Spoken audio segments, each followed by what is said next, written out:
What is an essay? What is it supposed to accomplish? Generally, the essay is a literary form that actively investigates, informs, and/or argues for a particular way to understand something. Whether it's just spontaneous thought or years of collective research, an essay can demonstrate how valuable your ideas can be to the world.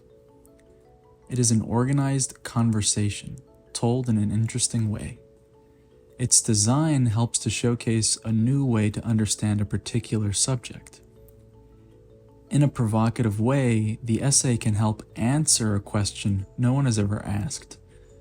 But crafting a good essay boils down to one thing: your audience. Remember that essays are written for other people to read.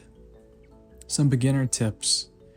You should set some time aside to reflect and think about what the assignment requires. Some questions you can ask yourself before and throughout your writing process include: what am I being asked to do? Read essay guidelines carefully. What have we discussed in class so far? Review your notes. Who is this for? Remember to write with an audience in mind. What ideas should I include or avoid? Stay on topic. Is it a term my audience is familiar with? Should I explain this in more detail? Decide which ideas are simple and which are complex. Did you know Google isn't your only option? The EPCC library offers most major academic resources on their website. epcc.edu/services/libraries. These databases are often tailored to specific professions and disciplines, which help make it easy to learn new things about your subject. The 5-paragraph essay. The 5-paragraph essay is a conventional undergraduate format that can be used for MLA, APA, or Chicago-style assignments. It is an effective way to practice presenting information to a specific audience in a short amount of time. This structure will include introduction, followed by a thesis statement, body, first, second, and third, including topic sentences, supporting evidence, and transitions, and your conclusion, where you revisit the main point and clarify your thesis. The introduction. The introduction should set the tone for your essay. Here you will present the topic and provide relevant information. This is your chance to grab the reader's attention and interest. In your introduction, be sure to include things like name of the text and author, studies, relevant dates, specify or define terms, major conflicts and events, symbols or concepts, and also your thesis. Look at the example and note how the writer connects their ideas. Even though this introduction uses very technical language, the fundamental methods of communicating ideas are still simple and effective.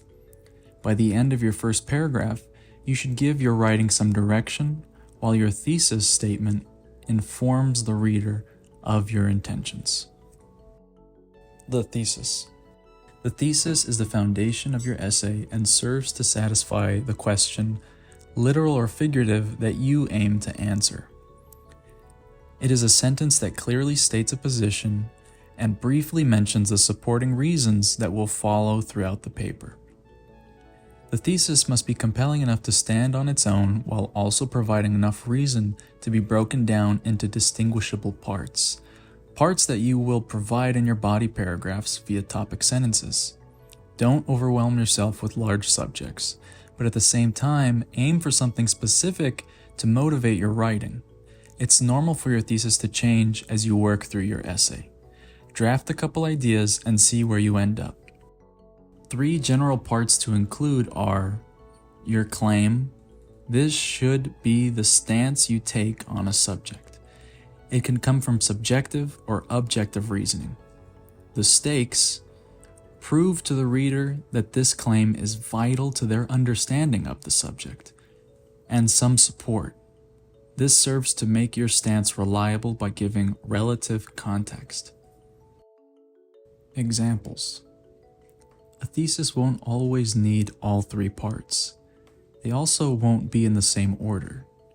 But after you consider who you're writing for, you can decide what to prioritize. Take a look at the examples here. Notice how their author has chosen to organize them. You can also begin to imagine who they may be written for. Thesis 1 may address a very specific local need. Thesis 2 could suggest an alternative understanding for a particular type of historian. And Thesis 3 is a strong opinion that could be found in a magazine. The point is to make this single statement important for your audience. How do you plan to affect their understanding of the subject? Again, remember that it's okay to change your thesis as you write. Framing, tone, and language. Sometimes you will write for yourself, but generally, the ideas in your essay are assembled for someone else to read. Here are 2 examples of traditional undergraduate introductions. You don't have to read the entire thing. Instead, try to notice how quickly you pick up on writer's intention. Even without the writing prompt, you can begin to distinguish things like motive, tone, audience, direction, and purpose. By understanding your audience expectations, you can use keywords and point of view to frame your work. Body paragraph. The body paragraphs of your essay hold all the essential details and exposition. Exposition involves communicating key background ideas. Because the reader cannot read your mind, your intentions must be explicit, and what you choose to write in the body should support the main goal of your thesis in a fluid way. You are responsible as a writer for providing, connecting, and signifying what is important and what is not important. Unless specified otherwise, don't assume the reader has access to the same information that you do. Whether it is to inform, express, argue, analyze, compare, contrast, your topic sentence should only include information that is relevant to your main claim. To help support your central claim, try to use contextual information such as research, data, statistics, or quotes. Then if you make a claim, follow up with an explanation. This is how you slowly build valuable writing. In this example, we've color-coded some mechanics. These elements won't always be in this order. However, signal phrases do help demonstrate a sense of progress for the reader. Elements of the essay. Here are a few definitions and common devices you can use to elevate your writing. A topic sentence. This is a sentence that presents the main idea of that paragraph. Supporting evidence. This includes research, quotations, analysis, and specific examples from your text or subject. Transitions. These are typically phrases or statements that help advance your argument by making connections with new ideas. Take a look at the list below. Conclusion. A simple way to structure the conclusion is to revisit your key points. With your main ideas in one paragraph, you can take the time to explain why they fit together. You can even remind the reader of the thesis. Doing this gives the reader a chance to reflect with all the major details in one place. Because these are the closing words of your paper, keep the language simple, establish balance, and consider the implications of what you learned. In the example provided, you can get a sense for what the rest of the paper was about without having it in front of you. In this example, the writer reflects on the significance of their claims without simply listing them. Conveying closure for the reader requires you to make sense of your results. Let them know why this is important and what it means for them going forward. Online assistance is available via the EPCC Writing Center website. You can meet one-on-one with a tutor virtually on Blackboard Collaborate. Audible and written feedback is also available via email submission. Please visit the Writing Center website for more information and operating hours.